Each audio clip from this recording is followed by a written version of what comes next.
भारतीय योगिनी संघ ने डॉक्टर कामिना पटेल को गुजरात राज्य अध्यक्ष नियुक्त किया। पूरे भारत में आए आवेदन योग शिक्षा शोध और एपीआई में उत्कृष्टता के आधार पर चयन, योग अध्यात्म और नारी सशक्तिकरण के क्षेत्र में समर्पित रूप से कार्य कर रही डॉक्टर कामिना पटेल को भारतीय योगिनी संघ द्वारा गुजरात राज्य अध्यक्ष के रूप में नियुक्त किया गया है। इस पद के लिए पूरे देश भर से आवेदन प्राप्त हुए थे, जिनमें से अभी प्रारंभिक चरण में 4 राज्यों में नियुक्तियां की गई हैं। डॉक्टर पटेल को यह दायित्व उनकी उच्च योग शिक्षा शोध कार्य एवं एपीआई स्कोर में उत्कृष्टता के आधार पर प्रदान किया गया है।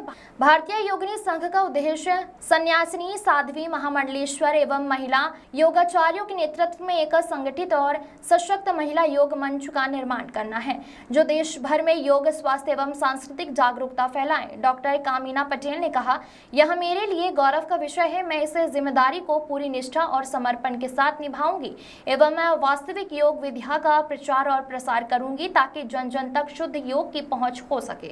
Bureau report. પ્રણામ સર્વેભ્યો નમો નમઃ।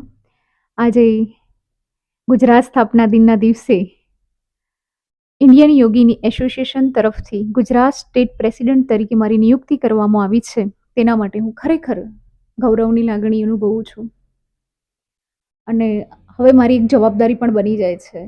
તો આગળનો મારો એજન્ડા એવો હશે કે રિયલ યોગનો પ્રચાર પ્રસાર થાય અને જે લોકો ઘણા વર્ષોથી તપસ્યા કરે છે, મીન્સ કે યોગ વિદ્યા ભણવા માટે ઘણા વર્ષો નીકાળી દીધા છે, તો એમને માન સન્માન મળે, રિયલ યોગનો પ્રચાર પ્રસાર થાય, એના માટે સતત મારા પ્રયત્નો રહેશે અને યોગા ફોર યુથ જે મારું મિશન છે એને પૂરું કરવામાં હું સતત પ્રયત્નશીલ રહીશ। અને આજે જે પદની નિયુક્તિ થઈ છે એ નિયુક્તિ માટે ઘણા દેશોમાંથી અરજી આવેલી હતી અને અત્યાર પૂરતી 4 સ્ટેટમાં નિયુક્તિ આપેલી છે, ઉત્તરાખંડ, સિક્કિમ, ગુજરાત અને રાજસ્થાન। નેક્સ્ટ ચરણમાં બીજા સ્ટેટમાં પણ નિયુક્તિ આપવામાં આવશે, પણ નિયુક્તિ આપવાનો જે પ્રોસેસ છે એ બહુ પારદર્શિત છે।